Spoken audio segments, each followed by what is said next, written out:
Real Madrid fans നിങ്ങളോടാണ്.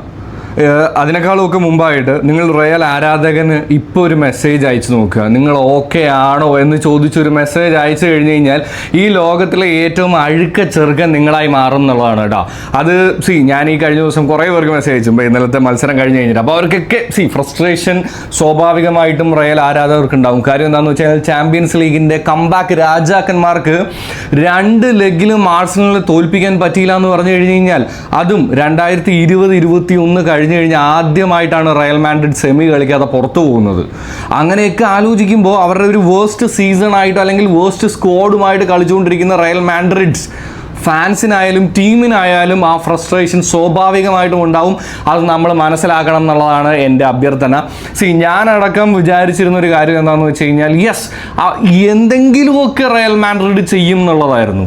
എനിക്ക് ശരിക്കും അങ്ങനെ പ്രതീക്ഷയുണ്ടായിരുന്നു. പക്ഷേ ആഴ്സണൽ ദെവർ കില്ലിങ് കുക്ക്ഡ് എന്നൊക്കെ പറയില്ലേ, തീർത്ത് കളഞ്ഞു. ഒന്നും പറയാൻ, അതായത് സോഷ്യൽ മീഡിയയിലുള്ള സംസാരമല്ല, ഗ്രൗണ്ടിൽ ഇറങ്ങി കാണിക്കടാന്ന് എല്ലാ പ്ലേയേഴ്സും കാണിച്ചതുപോലെ ആയി. അപ്പോൾ എനിക്ക് ഒറ്റ കാര്യം പറയാനുള്ളൂ, നല്ല വിഷമത്തിലായിരിക്കും എല്ലാവരും. പക്ഷേ ഓണസ്റ്റ്ലി ചാമ്പ്യൻസ് ലീഗിൽ ഇത്രമാത്രം ട്രോഫീസ് ഉള്ള ഒരു ടീമിന് അതൊരു വിഷമിക്കേണ്ട ആവശ്യമൊന്നുമല്ല.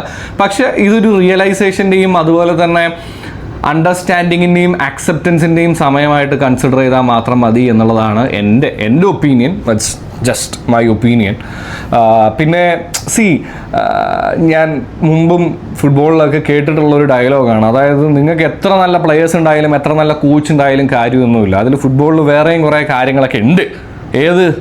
അപ്പോൾ അതിനൊരു ഇതും കൂടിയാണ്. അതായത് നിങ്ങൾക്ക് ജൂഡ് ബെല്ലിംഗ്ഹാം ഉണ്ട്, റോഡ്രിഗസ് ഉണ്ട്, എംബാപ്പെ ഉണ്ട്, വിനീഷ്യസ് ജൂനിയർ ഉണ്ട്. എന്നിട്ട് എന്തുകൊണ്ട് ചാമ്പ്യൻസ് ലീഗ് അടിക്കാൻ പറ്റിയില്ല ഇഷ്ടമാണെന്ന് ചോദിച്ചു കഴിഞ്ഞാൽ, കാർലോസ് ആഞ്ചലോട്ടി ഉണ്ട്, എന്നിട്ടും പറ്റിയില്ലേ എന്നുള്ളതൊക്കെ ഉണ്ട്. അതൊക്കെ ഒരു റിയലൈസേഷൻ്റെ ടൈമാണ്. എന്തൊക്കെ ആയാലും നമ്മൾ എന്തൊക്കെ പറഞ്ഞാലും ഇത് റയൽ മാഡ്രിഡ് ആണ്. അവർ തിരിച്ചു വന്നിരിക്കും ചാമ്പ്യൻസ് ലീഗിൽ. ഇനി അടുത്തൊരു വരവ് അവരെന്തായാലും അറിയിച്ചിരിക്കും. പക്ഷെ അതിന് ഇനി കുറച്ച് സമയമൊക്കെ അവർ കാത്തിരുന്നേ പറ്റുള്ളൂ എന്നുള്ളതാണ് അതിൻ്റെ സത്യം. അപ്പോൾ എന്തായാലും കളി കണ്ടു കഴിഞ്ഞാൽ നിങ്ങൾക്ക് എന്ത് തോന്നി? Arsenal was just like cooked guys, ഒന്നും പറയാനില്ല.